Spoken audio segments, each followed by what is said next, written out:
પ્રાયોજનાજી શર્માજી તકલીફ है आपको તો કેમ ભાઈ તમે અમને જાણ નથી કરતા, કેમ આમંત્રણ નથી આપતા? તમારું વહીવટી તંત્ર હું ધંધા કરે છે ને બધું ખબર છે. હમણાં મોદી સાહેબ આવ્યા હતા, ખર્ચો થાય ભાઈ, 8-10 કરોડ રૂપિયાનો ખર્ચો થાય.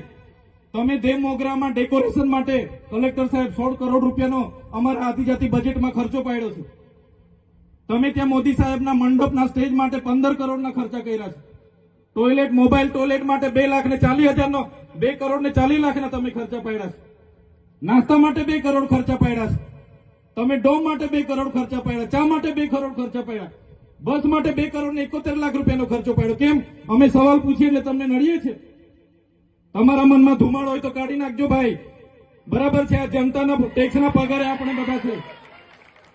આ જનતાના ટેક્સનો પગાર મને પણ મળે છે, તમને પણ. કલેક્ટરથી તલાટીથી લઈને કલેક્ટર સુધીના બધા તમે નોકર છો, અમે બધા સેવક છે. આ લોકોએ જે પણ કે અમે પ્રતિનિધિ છે, અમને અધિકારો આપ્યા છે. તમે અમને કેમ અહીંયા બોલાવ્યા નથી? ના સાહેબ, અમારે વિદ્યાર્થીઓ સામે કેવું પડે છે. અમને કઈ, તમે દર વખતે ચિકદામાં કીધું, દર વખતે આ જ પ્રશ્ન ઉભો કરો છો, દર વખતે આ જ પ્રશ્ન ઉભો કરો છો. ઓ ભાઈ, ધારાસભ્ય છું, લોકોએ મને ચૂંટ્યા છે, મને આમંત્રણ જોઈએ ભાઈ. આ કોઈના પૈસાથી આ બિલ્ડિંગ નથી બની, તમારા ઘરના પૈસાથી બની છે. અરે વિષય પર તો મને આમંત્રણ કેમ નથી આપ્યું? મને જાણ કોઈ એક ફોન કેમ નથી કર્યો? કેમ ભાઈ? અમે ધારાસભ્ય ચૂંટાયેલા છે, લોકોએ અમને અધિકાર આપ્યા છે, અમારો અવાજ તમે દબાવવાની વાત કરો છો. અમને કેમ નથી આમંત્રણ આપ્યું? તમે તમારે આમંત્રણ આપવું જોઈએ ને અમને.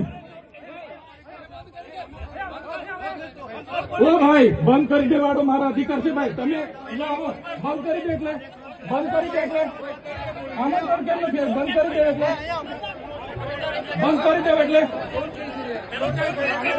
બંધ કરી દો એટલે આમંત્રણ આપવું જોઈએ ને તમારે. અમને તમે આમંત્રણ કેમ નથી આપ્યું ભાઈ? અમે ચૂંટાયેલા ધારાસભ્ય છે, અમને એક ફોન કોઈનો આવ્યો નથી. કલેક્ટર સાહેબની જવાબદારી છે. આ કોઈના કમલમના પૈસાથી આ બિલ્ડિંગ નથી બની ભાઈ.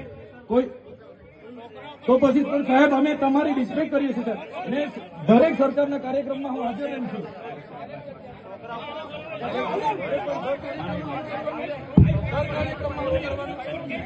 ભારત